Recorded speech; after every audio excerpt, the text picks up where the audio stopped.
This is the plaintiff, Sachi. She says the defendant is her stepmother, and she's suing her for defamation of character because she told the judge her father was not her father. The defendant lied to the judge in an attempt to profit from an inheritance. She's now owed $5,000, and shame on the defendant for what she did. So she's suing.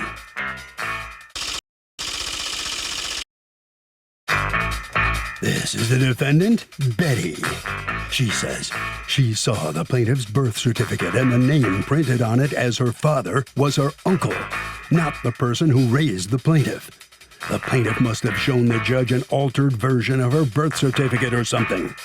All she knows is she told the truth to the judge and doesn't owe her stepdaughter any of this money. She's accused of fibbing to a judge. All parties, please raise your right hands. People's Court is now in session. The Honorable Judge Marilyn Milian presiding. Litigants have been sworn, Your Honor. Thank you, Douglas. All right, Ms. Sachi, you are suing your stepmother, Ms. Betty, for $5,000 for defamation of character because, according to you, she made some false statements in court. Tell me what we're talking about here. My father passed away August 4th of stage 4 cancer. I'm very sorry to hear that. Tell me what we're talking about. What happened here? My father, she knew that my father was sick and didn't tell me. My father had 3 daughters. I'm the baby. He had 3 daughters, which is her daughter. My mom raised her daughter, and my middle sister and me. I'm the baby. Her and my older sister kept it a secret that my father had stage 4 cancer.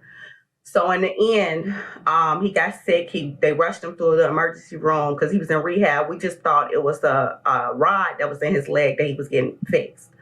So when they rushed him in emergency, I went up there. I rushed up there. When I rushed up there, he coded on me when I stayed up there that night. And when the doctors came in, they told me that he had stage 4 cancer. And I looked at her and she said, yeah, he has it. So I didn't have time for him, So I stayed up there till he took his last breath. She wasn't there at all. She left. She went home, did whatever she did. I was up there every night with him. My father left all 3 daughters on his banks. We all split the money. So what she did was she went and got a state attorney. What so do you when mean? She An estate attorney? Estate attorney. Yes, okay. ma'am. Did he die with a will or without a will? Without a will. And is she legally married to him? Yes. Okay. So what happened was they told her to sign an affidavit with all the heirs. She did that. She put me, her daughter, which is my sister, Tina, and Dion, my sister, that we have the same mother and father. When she did that, all the paperwork came to us and it told us that we would go to have a Zoom like we're doing now with a judge. So when we got into the Zoom call, the judge was just finna say, okay, well, we'll make Betty over the estate so she can get everything together and split it amongst all the heirs. So I was driving. Wait. I know the judge didn't say that because that's not what the law is when someone dies without a will. We had to sign a paper. Right. The paper that we had to sign gives her to be over it and to split it amongst all the daughters. I sent you the paper. There is a list of heirs and there is notice to heirs because that's legally required. Where do you get the part about and all of his money gets split among his daughters? Where do you get that part? It's on the paper. What's going on with the probate case, Ms. Betty? Well, nothing right now. I have to go back to court. Did they make you the executor? Yes. Ms. Sachi, this isn't the issue in front of me, so I don't have to handle it. But you need to understand that is not the law about what happens when someone dies intestate. If there are things your name is already on, then yes, those go to you because your name is already on them. But if there are things that are just in his name and he dies without a will directing it to go to his children, it goes to the legal spouse. You need to be prepared for that, all right? But that's not what's in front of me. What's in front of me is a $5,000 case for defamation of character. So let's talk about that. So when we get in front of the judge say, it's a problem with your paternity. I said, what you mean? He said, well, Betty, who is George to you? I said, that's my father. He said, well, his wife is stating that that's not your father. He said, I tell you what, can you send me a birth certificate? I faxed over the birth certificate over to her lawyer office. My middle And sister where did got you get into the birth certificate that you have? my birth certificate. I reordered that in 2008 because a long time ago, when my father was living, she made a statement to my father and told my father that she seen a birth certificate that he was not my father, and my father told my mom, and my mom got upset. So what I did, because of all this chaos that she has had, I ordered my own birth certificate from Vital Statistics. When it came, I said, Dad, do you want my birth certificate? He said, let me tell you something. You don't have to prove nothing to me. I know who my kids are. So what I did when I faxed it over to her lawyer, the judge looked at it and he told them, it has not been altered. I told the judge, I said, I tell you what, let's do a blood test. I'm willing to go as far as that. When she got on there, she said she told the judge that it looked like my last name was altered. On my birth certificate, it says George. That has been my father. Where did you, okay, first of all, Ms. Betty, did you tell the judge that that was not her father? Yes, I did. Why? After I got married to George, there was a Bible on the nightstand. And so I was going through the Bible to read the 23rd Psalm, and there was a birth certificate, and it was Sachi's.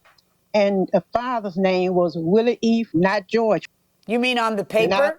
According to you? On the birth certificate. You saw the words Willie Eve? Yes, ma'am. Okay. And what'd you do with that birth certificate that you claim to have seen? Well, I went to my husband. I asked him, I said, I thought Sachi was your daughter. And he said, what you mean? I had the birth certificate in my hand. He snatched it, and I haven't seen it since. Well, what else did you and your husband discuss about it? He didn't want to discuss it because I had read it.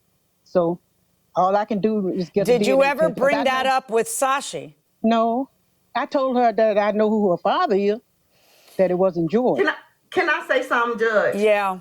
Let me say something. I brought this to her after my dad passed, when I tried to get some of my dad's stuff. And I stood in her living room. I said, I know about what you said to my dad. That's why me and you never got along. I said, that's why I never brought my kids around her, because I know how she felt about me. You know, if she felt that way, then why would you even put on that piece of paper, like the judge told her? Why did you lie on that affidavit and say that she was his daughter? Because she had originally listed you as one of the heirs, and then in court she told the judge that you weren't. And she tells this story about why she thinks you're not.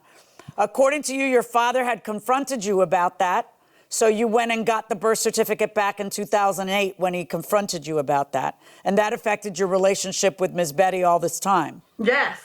But this How is it, Ms. Betty, that Ms. Sashi gets a birth certificate from the government that lists George as the dad if George isn't the dad? All I can do is say what I saw. And I know I saw that birth certificate, and I sit there and I read it. Right, and then your implication is that he snatches it from you because it's some big secret, except for that we know that he talks to her about it. And he tells her, so it's not some secret that he knows. Like the story just doesn't make sense. So I'm trying to understand, because you claim to have seen something one day and it never comes up again. You bring it up in court years later when it's obviously causing all this pain. But now, Sashi, what are the damages as a result of her saying this? The judge, immediately looked at the certificate and said, get on out of here, and, didn't listen to her another second. According to you, he told her, why are you lying, or something like that, right? I couldn't the thing about it is, here's the thing. I was not going to do this, but I was there I thought me and her had some type of relationship after my father passed away, because I let all that go. But it's like, my uncle that she said that was supposed to be my father passed away right after, like a week or two right after you did this, and you still bringing it up. All right. I want to ask you a question, Sashi. Sashi, look at me. Who is your father? George. That's it. That's who your father is. I don't care who she says your father is. You don't care who she says your father is. Your father don't care who she says your father is. Apparently the government doesn't care what she claims she saw on a piece of paper one day. Nobody cares because your father is your father. Your father knew that. I don't need somebody to tell me who my children are. Your father knew he was your father. The judge knows he was your father. He's your father. And that is that. This can never, should never again come up in your beautiful head ever, ever, ever again. Okay, Sashi? It is not, however, legally a defamation case. It isn't. There is no damage other than the hurt feelings that you feel. But I am here to tell you that that shouldn't matter a whit more to you than it did to the judge who she told it to. The judge looked at the birth certificate and said, what are you talking about? This is completely legit, and we're done with that issue. And you remain a listed heir. So who's your daddy? George, that is your daddy. That is that. I don't care how many times she bobbleheads. She isn't God. She doesn't get to change that fact. Do you understand? Okay? However, because my hands are tied by the law, this doesn't a defamation case make. This is her claiming to have seen something and telling the judge something about it, and then her being completely whacked down within seconds after you handed the birth certificate. There are no damages for defamation in that kind of a scenario. I'm ruling in favor of the defendant, but there's one really important thing here. Who's your father, Sashi? George. And that is that. That's not made up. That's real. Okay? Good luck, folks. Hey, your day coming. Yeah. Look, Sachi, I thought you and I was all right. When you come there and got that, No. you throw your hand about it. So the plaintiff has failed in her defamation lawsuit against the defendant. She does not get $5,000 from her. But this is very. Let's talk to the defendants first. Betty, the judge in effect told you to pipe down. Don't say this about her father, who her father is, anymore. Okay? Yeah, I'm you think you done can with do it. that? I'm done with it. All right, you're done with it. What about? Yes. Will you continue to have a relationship at all with Sachi She or don't not? want a What do you relationship think? with me. She the one brought that up. I didn't. Okay, all right. Sachi, let me talk to you. This is a very emotional case for you, I understand.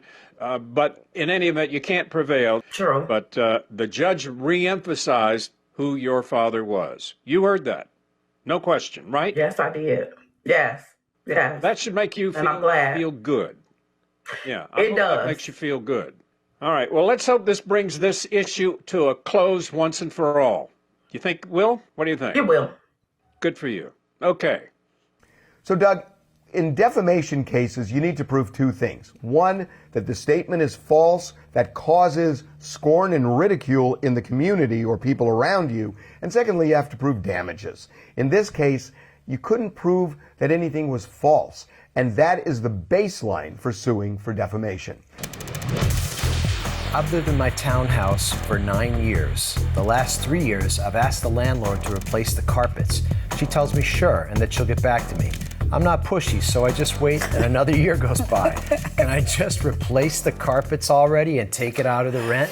Well, first of all, the squeaky wheel gets greased. Right. So, frankly, you should be speaking up. If I have a tenant for 9 years and I want to keep them and they're a good tenant, you know, Take care they of them. ask for something so minor Right. as that after 9 years, I And would frankly, do it for them. carpets should be replaced every 7 years or so Oh, I don't anyway. know about that. It just depends on the carpet, the quality of the carpet, what is done to it. Whether you have a dog in there. But the question is, can I withhold it from the rent? And the answer to that is probably going to be a resounding no. Right. Because the things that you can withhold from rent are safety issues, things that affect habitability, your peaceful enjoyment of the place. In other words, the lock is broken, the landlord won't fix it yourself, Dangerous, deduct not it. livable It's dangerous. without it, right. Your house is broken into, the landlord won't fix the window. It's been bashed. Right. Fix it yourself, deduct it from there. There's no heat, fix the heater yourself, deduct it from there.